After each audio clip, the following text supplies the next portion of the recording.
اعوذ باللہ من الشیطان الرجیم، بسم اللہ الرحمن الرحیم۔ ناظرین السلام علیکم۔ ایک نئے ٹاپک کے ساتھ، ایک نئے ری ایکشن کے ساتھ آپ کی خدمت میں حاضر ہوئے ہیں۔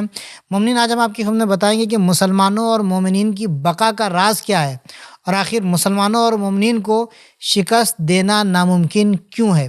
یہ بات میں اپنی طرف سے نہیں کہوں گا، بلکہ ایک دشمن کی زبانی بیان کروں گا۔ آئیے اس ویڈیو کو دیکھتے ہیں۔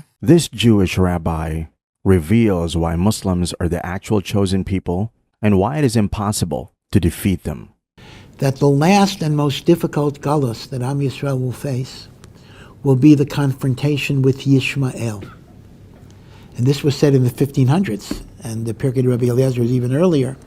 And he says Yishmael is the most difficult because they are the only one of our enemies that comes with a spiritual power. جی ہاں، یہ ایک ربی یا ربائی ہے، یعنی یہودیوں اور زائنسٹ جو رجیم ہے ان کا ایک روحانی رہنما جسے کہا جائے کہ وہ ہے۔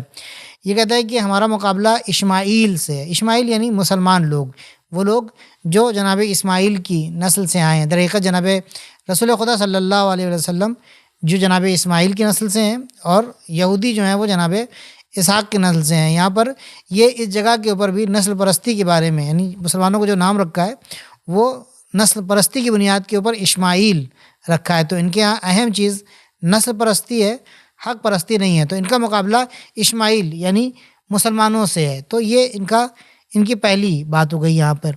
اس کے بعد کہتے ہیں کہ ہمارا جو پوری دنیا میں کوئی دشمن ہے تو وہ مسلمان ہے، اور اس کے پاس جو اسلحہ اور جو ہتھیار ہے وہ بندوقیں، توپ، میزائل نہیں ہے، بلکہ وہ ہم سے جو لڑنے کے لیے آتا ہے اس کا جو سب سے اہم ہتھیار ہے وہ روحانیت ہے۔ روحانیت یعنی مسلمان پاک ہوتے ہیں، متقی ہوتے ہیں، پرہیزگار ہوتے ہیں، ان کا رابطہ جو ہے وہ اللہ سے ہوتا ہے، جن کا رابطہ رسول سے ہوتا ہے۔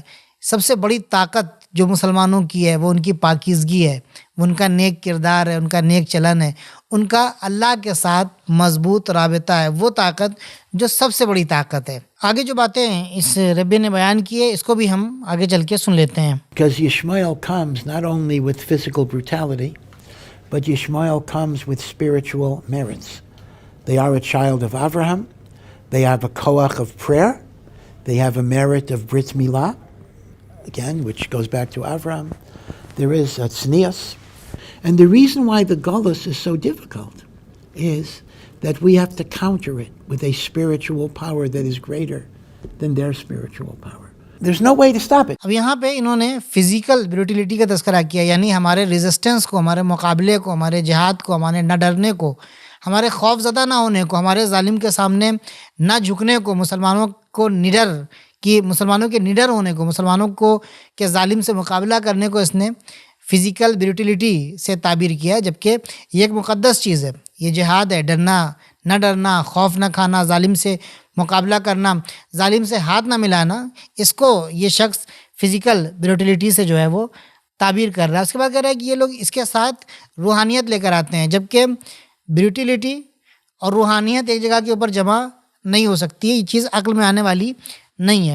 دوسری بات یہاں پر یہ کہتے ہیں یہ لوگ ابراہیم کی اولاد ہیں، یعنی ہمارے اعمال کی نسبت جناب ابراہیم کی طرف جب دشمن تعریف کرتا ہے، یعنی یہ لوگ اپنے آباء و اجداد، وہ نبی ابراہیم کہ جن کا مقابلہ اپنے زمانے کے طاغوت سے تھا، یعنی نمرود سے تھا، دشمن خدا سے تھا، یہ لوگ ان کی اولاد ہیں، ان کے اندر ان کے صفات پائے جاتے ہیں۔ وہ صفات کیا ہے؟ وہ صفات نماز ہے۔ نماز کیا چیز ہے؟ نماز یعنی سب سے بڑی طاقت کے مقابلے میں نہ آنا، بلکہ اس کے سامنے سر تسلیم خم کر دینا۔ نماز یعنی اس کے علاوہ کہیں اور سر نہیں جھکے گا۔ نماز یعنی سپریم پاور سے تعلق، نماز یعنی سب سے بڑی طاقت، قادر مطلق کے ساتھ رابطے کی مضبوطی۔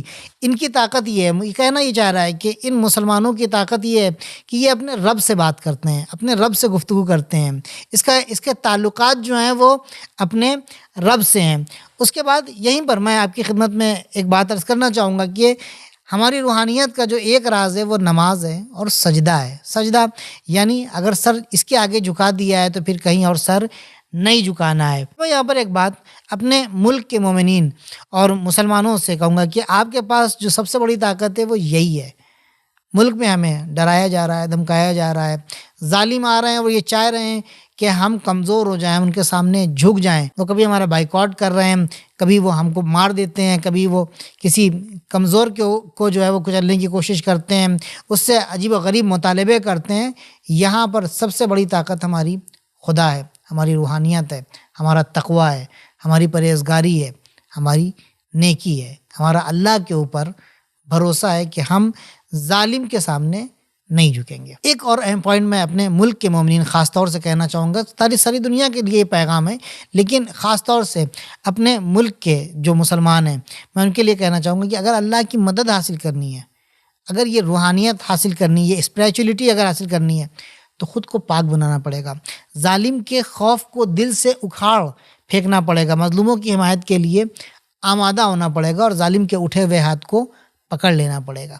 تو یہاں پر ایک جو پوائنٹ یہ بتاتے ہیں اہم، وہ یہ ہے کہ مسلمانوں سے اگر مقابلہ کرنا ہے تو روحانیت کے ذریعے سے ان سے مقابلہ کیا جائے، تقوی اور پرہیزگاری اور پاکیزگی کے ساتھ مقابلہ کیا جائے. میں تم سے کہوں گا تم کیسے ہم سے مقابلہ کرو گے؟ تم قاتل ہو، تم ظالم ہو، تم بچوں کے قاتل ہو، تم نے گھروں کو اجاڑ دیا، تم نے عورتوں کے اوپر ظلم کیا، تم نے بستیاں تباہ کر دیں، تم نے پورا کا پورا علاقہ برباد کر دیا. ظلم اور روحانیت ایک جگہ کے اوپر جمع نہیں ہو سکتے ہیں.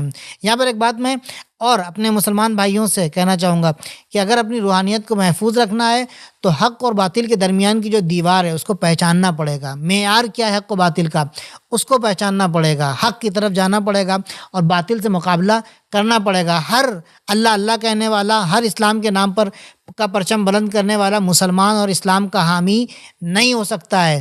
ہم مسلمان، آج کے مسلمان جو ہے بڑے جذباتی ہیں اور بڑے بھولے ہیں. جو بھی اسلام کا نام لیتا ہے وہ اس کی طرف چلے جاتے ہیں. آپ دیکھیں ابھی حالات حاضرہ کو دیکھیں، آپ سیریا کے حالات کو دیکھیں کہ یہی لوگ، یہ گروہ، یہ دہشت گرد گروہ ہے، یہ آیا تھا اسلام کے نام پر، مسلمانوں کی حمایت کے نام پر، مظلوموں کی حمایت کے نام پر. اور اس وقت یہ سیریا کے مظلوموں کے اوپر جن لوگوں نے ان کا ساتھ دیا، جن کے آنے پر یہ لوگ خوش ہو رہے تھے، ان کو اپنے پیروں سے کچل رہے ہیں، ان کے اوپر ظلم کر رہے ہیں، ان کو مار رہے ہیں. اور اس کے علاوہ بجائے اس کے کہ ان سیریا کی عوام کے دشمن سے مقابلہ کریں، جا کر ان کی گود میں بیٹھ گئے اور کہہ رہے ہیں کہ ہم ان سے مقابلہ نہیں کریں گے، اسرائیل کا ہم ساتھ دیں گے اور اسرائیل کے ساتھ ہم پیس اور امن کے ساتھ رہنا چاہتے ہیں.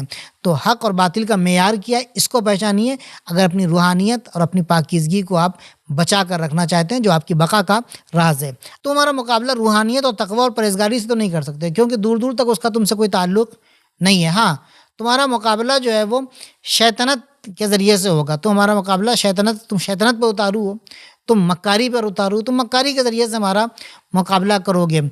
نیتن یاہو نے جب کہا کہ اگر مسلمانوں سے ہم کو مقابلہ کرنا ہے، خاص طور سے وہ ایران کے بارے میں بات کر رہا تھا کہ اگر ایرانی عوام سے مقابلہ کرنا ہے اور ایران کی اسلامی حکومت سے مقابلہ کرنا ہے تو وہاں کے عوام کو خراب کر دو، وہاں کے جوانوں کو خراب کر دو، وہاں کے جوانوں سے روحانیت کو چھین لو.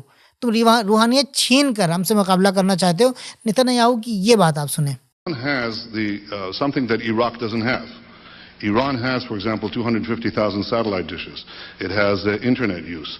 I once said to the heads of the CIA when I was Prime Minister that if you want to advance regime change in Iran, you don't have to go through the CIA cloak and dagger stuff. What you want to do is take very large, very strong transponders and just beam Melrose Place and Beverly Hills 2050 and all that into Tehran and into Iran, because that is subversive stuff. They watch it, the young kids watch it, the young people, they want to have the same nice clothes at the same houses and swimming pools and so on. And that is something that is available in internal forces of dissension that are available in Iran, which is paradoxically probably the most open society.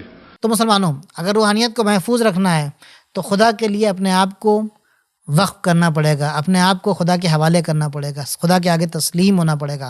ہمارا سونا، ہمارا جاگنا، ہماری سانسیں، ہماری پڑھائی، ہمارا کمانا، ہمارے بچوں کی تربیت، سب کچھ خدا کے لیے ہونی چاہیے اور اللہ کے لیے وقف ہونی چاہیے. تو یہ اگلے اور آخری پوائنٹ کی طرف چلتے ہیں. What, they're threatened with death? Bring it on, gesundheit. Hey, that's what I want. But when you have people who don't care if they die, then how are you going to stop them? یہ بہت اہم نقطہ ہے یہاں پر کہ مسلمانوں کی بقا کا راز کیا ہے، وہ مٹ کیوں نہیں سکتے ہیں، ان کو مٹا کیوں نہیں سکتے ہیں. ہم انہیں موت کی دھمکی نہیں دے سکتے ہیں، ان کو موت کے ذریعے سے جو ہے مٹا نہیں سکتے. اس قوم کو کیسے روکا جا سکتا ہے جو موت کی تمنا کرتی ہے، جس کو شہادت کی تمنا ہے، جس کو اپنے رب سے ملاقات کی تمنا ہے، جس کو اللہ کے رسول سے ملاقات کی تمنا ہے، جس کو ان کے اہل بیت سے ملاقات کی تمنا ہے، جو شہادت چاہتی ہے. ہم اس کو روک نہیں سکتے. کیوں؟ کیونکہ یہ روحانی قوم ہے، کیونکہ یہ پاکیزہ قوم ہے. انہیں موت کی دھمکی نہیں دے سکتے. یہی فرق ہے مسلمانوں کی میں اور یہودیوں میں.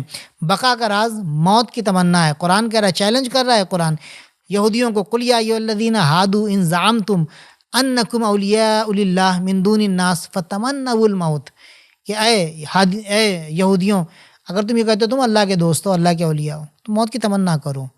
قرآن خود ہی کہہ رہا ہے کہ یہ کبھی موت کی تمنا نہیں کر سکتے اپنے اعمال کی وجہ سے.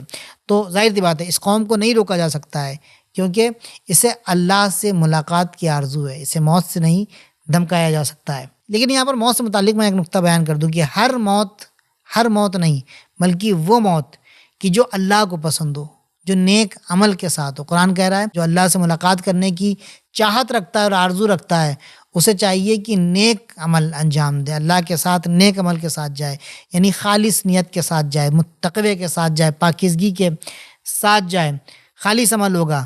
تو اب یہاں پر رہنے کے بعد ہم کو عمل اپنا خالص کرنا ہے. فرقہ واریت، فرقہ پرستی، شیعہ سنی اور فرقوں میں جو بٹے ہوئے ہیں، اس سے ہم کو دور جانا پڑے گا. اس سے اوپر اٹھ کر ہم کو سوچنا پڑے گا، دین کے لیے سوچنا پڑے گا، انسانیت کے لیے سوچنا پڑے گا، انسانی اور الہی اقدار کے لیے سوچنا پڑے گا. اور یہ جو روحانیت ہماری باقی رہے گی وہ اسی وقت باقی رہے گی کہ جب ہم اللہ کے لیے، اللہ کی مخلوقات کے لیے، اللہ کی مخلوقات کی خدمت کے لیے کام کریں گے اور ظالم سے مسلسل مقابلہ کرتے رہیں گے. تو ناظرین، ضرورت اس بات کی ہے کہ اپنی بقا کے راز کو سمجھیں، کیونکہ دشمن چاہتا ہے کہ آپ کے بقا کے اسی سبب کو آپ سے چھین لیا جائے، اسی روحانیت اور پاکیزگی کو آپ سے چھین لیا جائے. تو ہم اپنی بقا کے راز کو سمجھیں، اسی راستے کے اوپر چلیں، دنیا اور آخرت کی کامیابیوں کو حاصل کریں اور دشمنوں کو اپنے اوپر حاوی نہ ہونے دیں. اور اس کا راستہ صرف اور صرف روحانیت، تقوی، پرہیزگاری اور نیک عمل ہے. انشاءاللہ ایک نئے ویڈیو کے ساتھ آپ کی خدمت میں حاضر ہوں گے. تب تک کے لیے خدا حافظ.